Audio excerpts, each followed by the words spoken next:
The River Thames has always been London's lifeblood.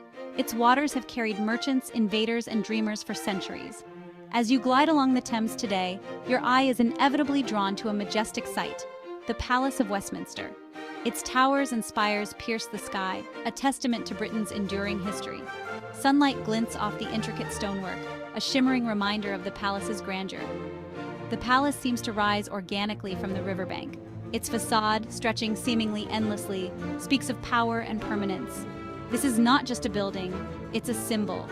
It's the embodiment of British democracy, a beacon of hope and stability in an ever-changing world. The Palace of Westminster's story begins long before the current structure graced the Thames. The site's history stretches back over 1,000 years. It was once a marshy island chosen by Saxon kings for a royal residence. Canute the Great, a Viking king who ruled England, is said to have lived here in the 11th century. William the Conqueror, after his victory at the Battle of Hastings in 1066, chose to build a new palace nearby. This palace, known as Westminster Palace, became the primary residence of English monarchs for centuries. It was here that kings and queens held court, received ambassadors, and shaped the destiny of the nation. The Palace of Westminster, despite its grandeur, was not immune to disaster. In 1512, a fire ravaged the royal apartments, forcing King Henry VIII to relocate. This event marked the beginning of the palace's gradual transformation from a royal residence to the seat of Parliament. However, the most devastating fire occurred centuries later, in 1834. A blaze, sparked by overheated stoves, tore through the palace, consuming almost everything in its path. Only Westminster Hall, with its magnificent hammerbeam roof, survived the inferno. The fire, while tragic, presented an opportunity to rethink and rebuild the Palace of Westminster for a new era. Following the fire, a competition was held to design a new palace. The winning design came from Charles Barry, an architect known for his mastery of the Italianate style. However, Barry's vision for the palace was not solely his own. He collaborated with Augustus Pugin, a young and ardent advocate for the Gothic revival style. Pugin's influence is evident throughout the palace's design. He infused the building with intricate details, pointed arches, and soaring spires, all hallmarks of the Gothic style. Pugin believed that this style, with its emphasis on verticality and craftsmanship, was a fitting expression of Britain's Christian heritage. Together, Barry and Pugin created a masterpiece that blended functionality with breathtaking beauty.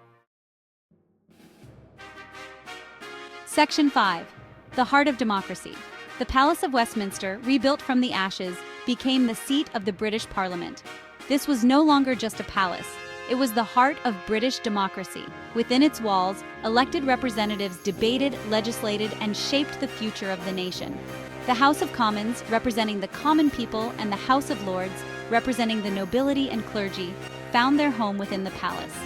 The two houses, each with its own distinct traditions and procedures, embodied the delicate balance of power that characterized the British system of government.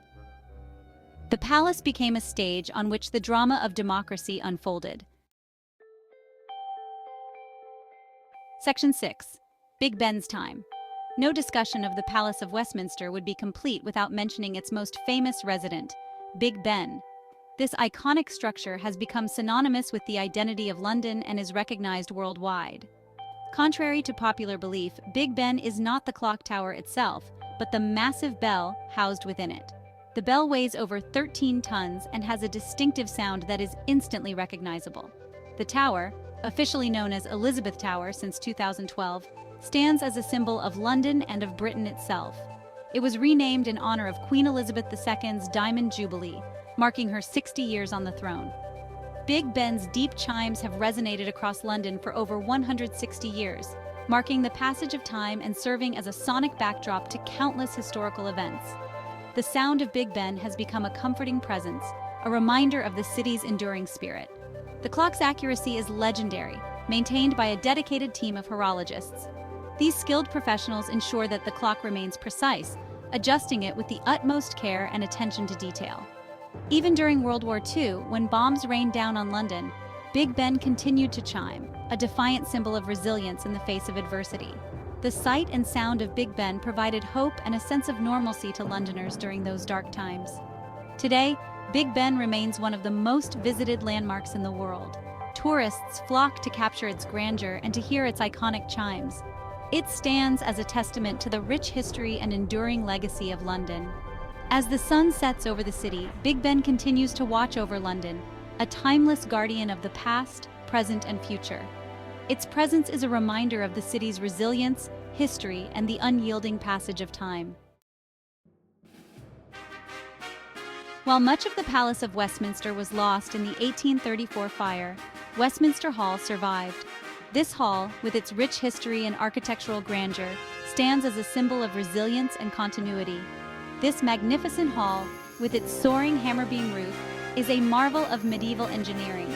The roof, constructed without the use of nails, showcases the ingenuity and craftsmanship of its builders. It is one of the largest medieval halls in Europe, a testament to the ambition and vision of its creators. The hall's vast open space was designed to impress and inspire awe. The intricate details and the sheer scale of the hall reflect the skill of its 14th century builders. Every beam and stone tells a story of dedication and artistry. Its history is long and storied, spanning centuries of political and social change. From royal banquets to significant trials, Westminster Hall has witnessed pivotal moments in history. Westminster Hall has served as a banqueting hall, a court of law, and a venue for grand ceremonies. Its walls have echoed with the voices of monarchs, judges, and statesmen.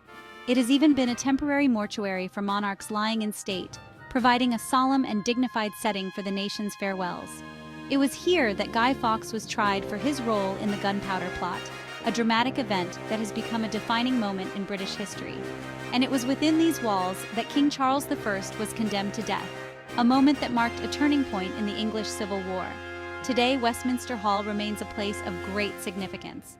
It is used for ceremonial addresses, lying in state ceremonies, and other important events. Its enduring presence continues to connect the past with the present, reminding us of the rich tapestry of history that has unfolded within its walls. The Palace of Westminster houses the two chambers of the British Parliament, the House of Commons and the House of Lords. The House of Commons, with its green benches, is where elected members of Parliament, or MPs, debate and pass laws. It's a place of lively debate, where opposing parties face each other across the aisle. The House of Lords, with its red benches, has a more contemplative atmosphere. Its members, known as peers, are appointed rather than elected. They scrutinize legislation passed by the Commons, offering amendments and revisions. While the House of Lords has less power than the Commons, it plays a vital role in the legislative process. The Palace of Westminster, despite its solid and grand appearance, is in constant need of care and attention. The building's Victorian infrastructure is aging, and years of wear and tear have taken their toll over time.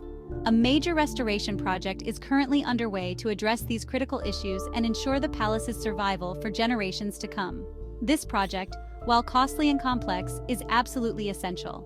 The Palace of Westminster is not just a building. It's a symbol of British democracy and a UNESCO World Heritage Site. Preserving it is not just about maintaining bricks and mortar. It's about safeguarding a cherished legacy. The Palace of Westminster stands as a testament to the enduring power of history and the resilience of the human spirit. This iconic structure, with its majestic towers and intricate architecture, has been a silent witness to the passage of time and the unfolding of countless historical events. It has witnessed fires, wars, and political upheavals, yet it has always endured. From the devastating fire of 1834 that led to its reconstruction, to the relentless bombings during World War II, the palace has stood resilient, a symbol of the nation's unwavering spirit. Its towers and spires, reflected in the waters of the Thames, serve as a beacon of hope and stability in an ever-changing world. The serene reflection in the river is a reminder of the calm and continuity that the palace brings amidst the chaos of modern life. As long as the Palace of Westminster stands, so too will the ideals it represents: democracy, freedom, and the rule of law. Within its walls, debates and decisions shape the future of the nation, echoing the voices of those who champion these timeless principles. It is a reminder that even in the face of adversity, hope and progress can prevail. The bustling activity around the palace, with people from all walks of life, signifies the vibrant democracy that thrives within its historic halls. The palace is more than just a building. It's a symbol of the enduring strength of the human spirit and the enduring power of democracy. Illuminated against the night sky, it stands as a beacon of light, guiding the nation through the darkest of times and into a future filled with promise and potential.